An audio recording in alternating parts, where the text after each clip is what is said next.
A evolução não é algo simples de se explicar, visto que existem vários vídeos falando sobre esse assunto. Por isso, hoje vamos trazer as formas com que ela pode acontecer.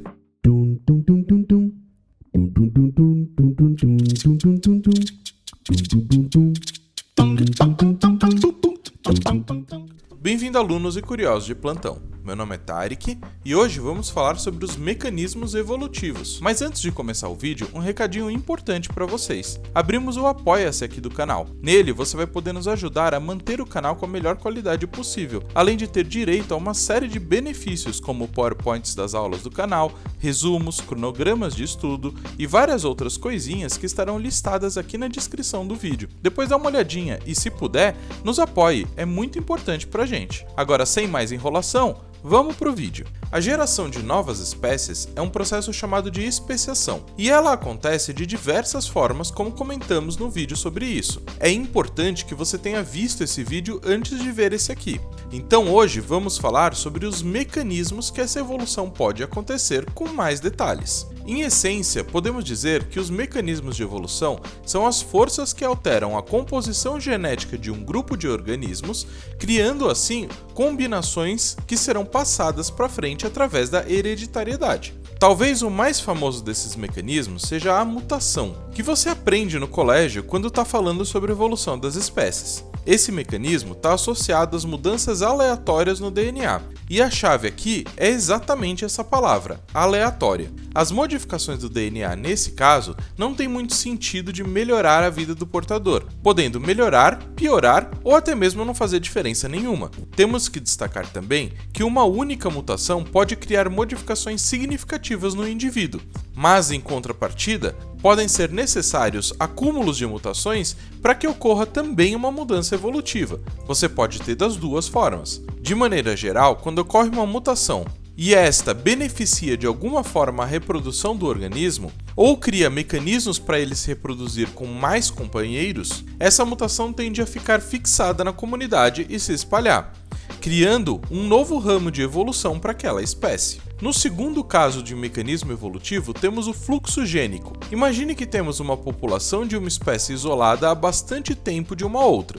Tanto tempo a ponto de diversas mutações acontecerem e os genes terem sido alterados. Agora imagine que um grupo desses indivíduos dessa população se encontra com uma outra população, fazendo com que os alelos sejam compartilhados. Assim surge um novo indivíduo com as características das duas populações e o fluxo gênico acontece, criando um fenômeno chamado de hibridismo. Vale aqui destacar que nós fizemos um vídeo sobre genética de populações, onde a gente fala com um pouquinho mais de cuidado sobre esse assunto. Ainda dentro do fluxo gênico, podemos encontrar a transferência lateral ou horizontal, que é a transmissão de genes entre indivíduos sem a necessidade de uma herança vertical passada de pais para filhos, ou de clones oriundos de uma reprodução assexuada. Em seres procariontes, essa transferência é bem documentada e os mecanismos de suporte são bem descritos. Aliás, a alta taxa de mecanismos de transferências genéticas entre os procariontes,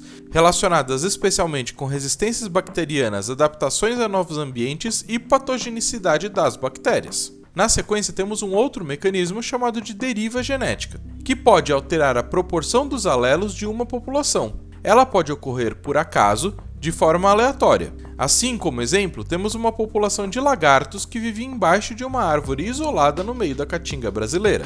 Se essa árvore cai, alguns animais sobrevivem e outros não. Os que ficarem não ficaram apenas porque foram os mais aptos, e sim porque eles foram mais sortudos.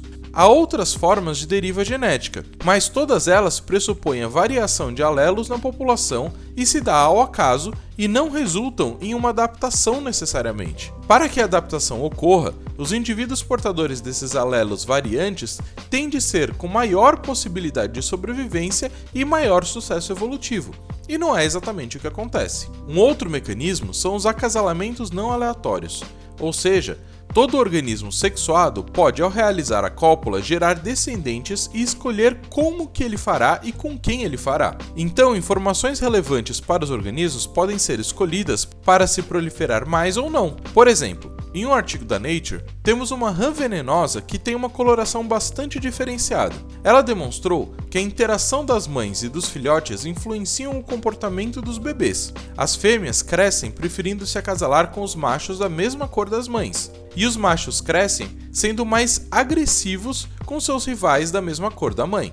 Dessa forma, rãs dessa espécie podem gradualmente ir se isolando em grupos da mesma cor, o que, por sua vez, vai fazer a formação de diferentes espécies e barrar o fluxo gênico entre os dois fenótipos específicos.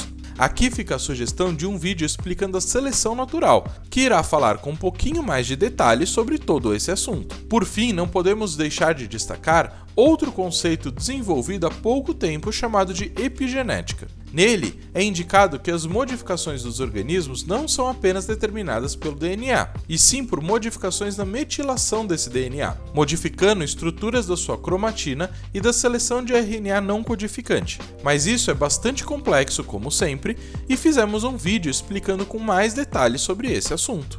Tá vendo como mecanismos evolutivos são algo muito mais complicado do que parece? E isso porque eu nem falei sobre detalhes de cada um deles. Mas se você quiser saber mais, pede pra gente as fontes que eu mando pra você nos comentários.